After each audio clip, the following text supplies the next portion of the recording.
La nature regorge de trésors qui aident à notre bien-être. La nature nous raconte l'humanité à travers l'usage des plantes culinaires et médicinales.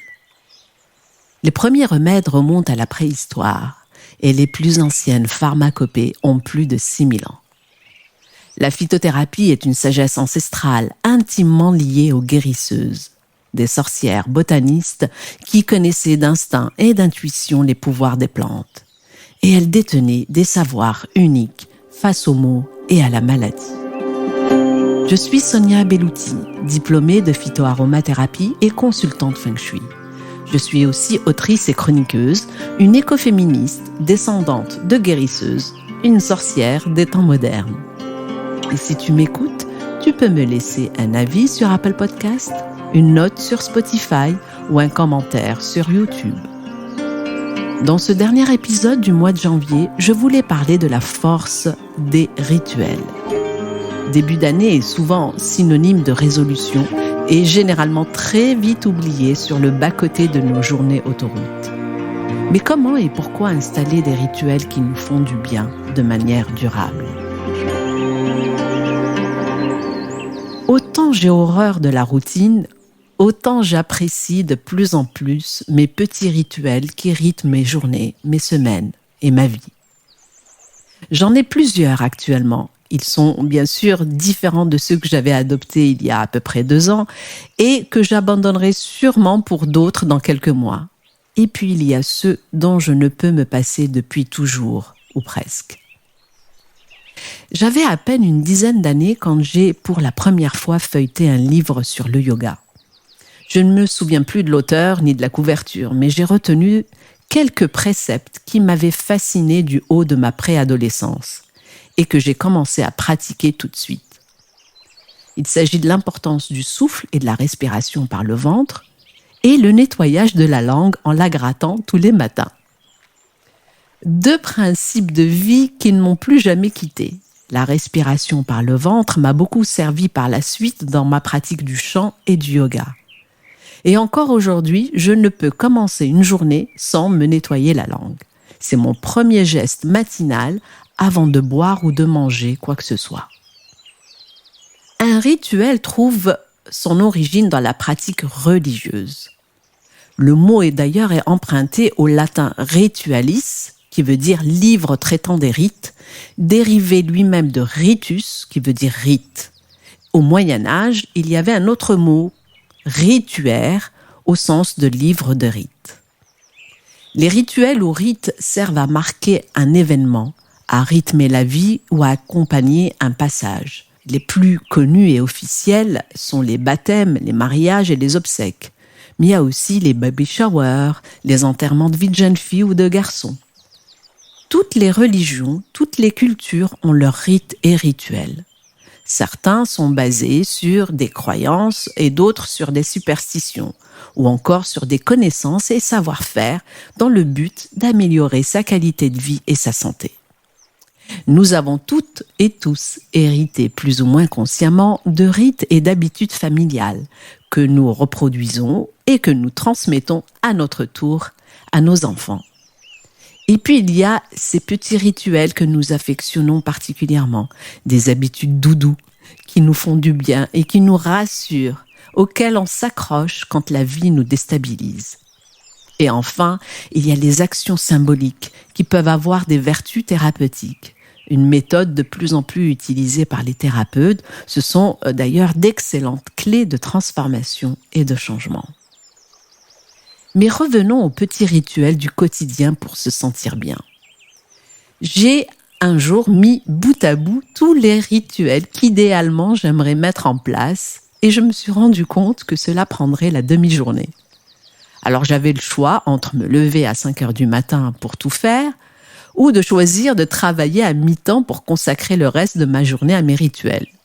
Ou encore, rester réaliste et en choisir quelques-uns tout en les simplifiant.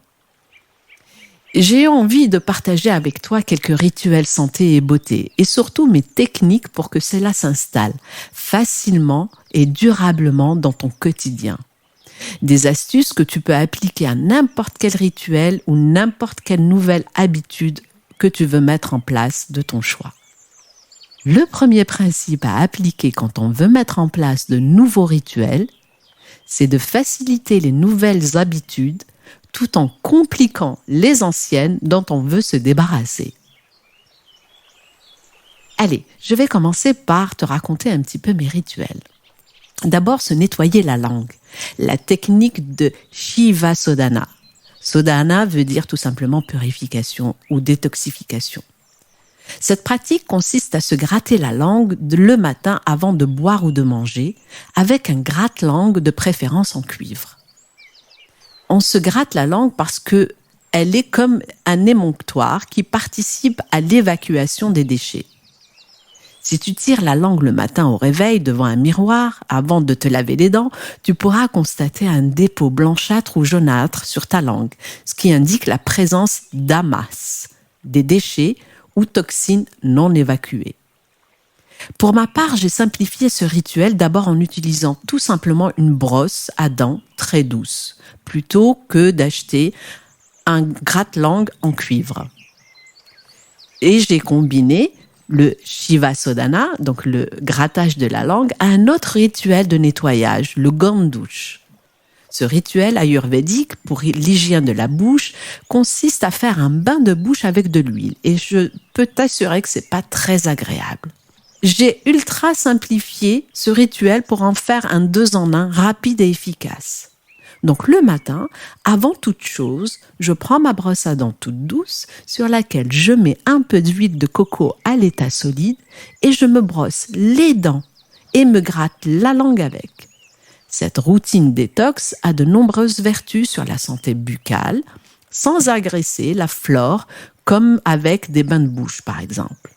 Je garde le dentifrice après le premier repas et non avant pour ne pas perturber la salivation avant de manger. Il y a un autre rituel de nettoyage, le Jalaneti, qui consiste à se nettoyer le nez avec de l'eau tiède salée en s'aidant d'un récipient qu'on appelle le neti à long bec que l'on introduit dans les narines. Le Jalaneti est le moyen de nettoyer la porte de l'esprit, le nom que donnent les Indiens au nez. Une pratique un peu compliquée pour un occidental. Pour simplifier, un spray à l'eau de mer vendu en pharmacie fait très bien l'affaire, en particulier ceux qui sont enrichis d'aloe vera. Se nettoyer régulièrement le nez permet d'éviter bien des désagréments comme la sécheresse ou la pollution cumulée dans le nez et la prolifération des virus. Le deuxième principe que j'applique quand je veux mettre en place un nouveau rituel, c'est d'accrocher la nouvelle habitude à quelque chose que je fais déjà facilement, avec évidence et sans y penser. Par exemple, le brossage à sec du corps. En Ayurveda, il est conseillé de se brosser ou frotter le corps à sec avec des gants en soie, ce qui stimule la circulation et le métabolisme. Un geste qui prend moins de 5 minutes à faire le matin, juste avant la douche. Je préfère pour ma part la brosse douce avec un manche, qui est en plus facile à utiliser, surtout pour se brosser le dos et le geste est plus rapide. Je parle bien d'une brosse douce qui reste toujours sèche, pas celle qui s'utilise sous la douche. Ce sont des brosses spécifiques au brossage à sec du corps qu'on peut trouver dans le marché. Dans les règles de l'art, on devrait s'enduire d'huile chaude le corps avant de passer par le bain ou la douche chaude. Je garde ce rituel plutôt le dimanche ou un jour nettoyage. Au quotidien, je préfère me masser le bas du corps avec un mélange d'huile essentielle spécifique aux personnes qui ont besoin, comme moi, de renforcer leur chakra racine. Un automassage rapide sur peau humide après la douche. Et je te rassure, tout ce que je viens de décrire là, les 3 rituels, me prend moins de 15 minutes au total le matin. Je te parle là du jour nettoyage. Le jour nettoyage me vient du feng shui. Il existe 12 énergies ou essences qui donnent le ton à la journée. Dans le calendrier Feng Shui, il y a une journée nettoyage qui va se répéter à quelques exceptions près tous les 12 jours. Ce sont des journées où ranger, faire le tri, entamer un régime, une détox sont des activités à privilégier. Bien sûr, quand une journée nettoyage tombe le week-end ou un jour férié, il est plus facile d'en profiter. Personnellement, je consacre cette journée à jeûner, aller au hammam ou au sauna quand cela est possible, pratiquer une hydrothérapie du côlon et aussi ranger et nettoyer mon lieu de vie, que ce soit sur le plan physique ou énergétique. J'ai constaté que jeûner un jour de nettoyage est d'une facilité déconcertante et mon énergie augmente à mesure que je me sens plus légère. Je te donnerai d'ailleurs sur mon compte Instagram, Conteuse Végétale, les prochains jours à essence nettoyage et je t'invite aussi à réécouter l'épisode consacré au nettoyage énergétique par les plantes des lieux de vie que je rediffuse à l'occasion du Nouvel An chinois. En Ayurveda, pratiquer la détoxification du corps ou le jeûne font partie des thérapies dites de purification ou les thérapies purifiantes. Les jours nettoyage, j'en profite pour réaliser un gommage corps et visage et m'automasser à l'huile chaude. Et je me repose aussi un peu. Un autre rite quotidien pour moi qui est important. J'ai la chance d'avoir une chienne. Et je profite donc d'une de ces sorties quotidiennes pour marcher minimum 40 minutes. Sauf exception si je suis patraque, malade ou si c'est un déluge à l'extérieur. Cela fait partie de mon hygiène de vie. J'en profite pour appeler une amie, écouter un podcast ou rien de tout ça, juste jouer avec ma bête et me changer les idées. Marcher et prendre l'air me permet de décanter les pensées, trouver de nouvelles idées, changer d'état d'esprit si je me suis levée le matin du mauvais pied. Sais-tu que marcher durant 40 minutes 3 fois par semaine a des effets protecteurs sur les zones du cerveau de la mémorisation et augmente la capacité de concentration. D'ailleurs, des études ont montré que les symptômes de la dépression sont réduits de 36% avec une marche quotidienne de 30 minutes.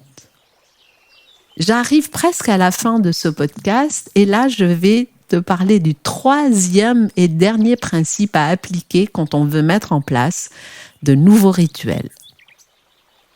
Il s'agit de mettre en place les 2 premiers principes que j'ai cités au moins 21 jours consécutifs pour en prendre l'habitude et continuer encore 3 semaines pour que cela devienne automatique. La dernière pratique que j'ai mis en place, et cela fait 15 jours, je laisse mon smartphone sur mon bureau, loin de ma chambre et de mon lit. J'en avais marre de scroller jusqu'à pas d'heure le soir avant de dormir et de commencer ma journée et perdre donc de précieuses minutes à scroller dès le réveil. Pour le moment, je m'en passe très bien et mon sommeil est de bien meilleure qualité. Comme tu peux le constater, pour me débarrasser de cette mauvaise habitude, c'est-à-dire scroller tous les soirs et commencer ma journée en scrollant dès le réveil, je l'ai compliqué en éloignant le smartphone et je l'ai remplacé par une autre. Lire un peu avant de dormir ou noter mes idées ou ma to-do du lendemain pour me libérer l'esprit et dormir les poings fermés sans plus y penser. Il y a un rituel annuel que j'affectionne particulièrement et que j'applique chaque année depuis maintenant 6 ans. C'est la lettre à moi-même. En début d'année, en général vers la fin janvier, début février, je fais le point sur ce que je désire réaliser et accomplir l'année en cours. Ce ne sont pas tout à fait des résolutions ni des vœux. Ce sont des désirs plus que des envies, des projets dont je mesure d'abord l'impact et la faisabilité. Cela peut me prendre plusieurs heures avant de coucher par écrit dans une lettre que je m'adresse à moi-même. Depuis l'année dernière, j'ai trouvé aussi un site, Future Me, où j'écris cette lettre et choisis la date à laquelle je la reçois dans le futur. Je choisis en général le 31 décembre Et j'oublie d'ailleurs à chaque fois ce qu'il y avait à l'intérieur de ma lettre. Et je suis, à la fin de l'année, impatiente de redécouvrir le contenu de cette lettre et de comparer ce qui s'est vraiment passé avec mes désirs de début d'année. Essaye, tu verras, c'est très surprenant. Cette année, j'ai choisi de faire ce rituel durant un séjour dans le désert, loin de tout.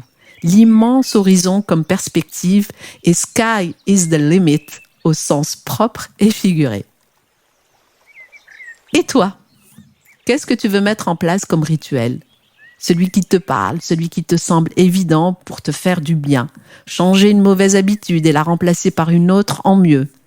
Tu peux m'écrire pour me le raconter ou commenter sur mon compte Insta ou sur Facebook ou laisse-moi un avis sur Apple Podcast à ce sujet. Personnellement, j'aimerais reprendre la méditation quotidienne, même si ce n'est que 5-10 minutes, et installer une séance de yin yoga tous les soirs. Ces informations ne peuvent en aucun cas se substituer à un avis médical et d'un professionnel de santé. Il est fortement recommandé de prendre conseil auprès de son médecin ou de son pharmacien. Merci pour ton écoute jusqu'ici et merci pour ta fidélité. Si tu as aimé ce rendez-vous et si tu souhaites ne manquer aucun des prochains épisodes, tu peux me suivre sur mon compte Instagram Conteuse Végétale, Sorcière en Herbe, le podcast.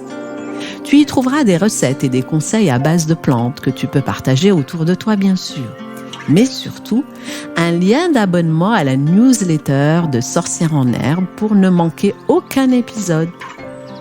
Et si tu m'écoutes sur Apple Podcast ou Spotify, pense me laisser 5 étoiles pour nourrir et faire grandir cette émission. Je te donne rendez-vous au prochain numéro en février pour prendre de la hauteur. À bientôt!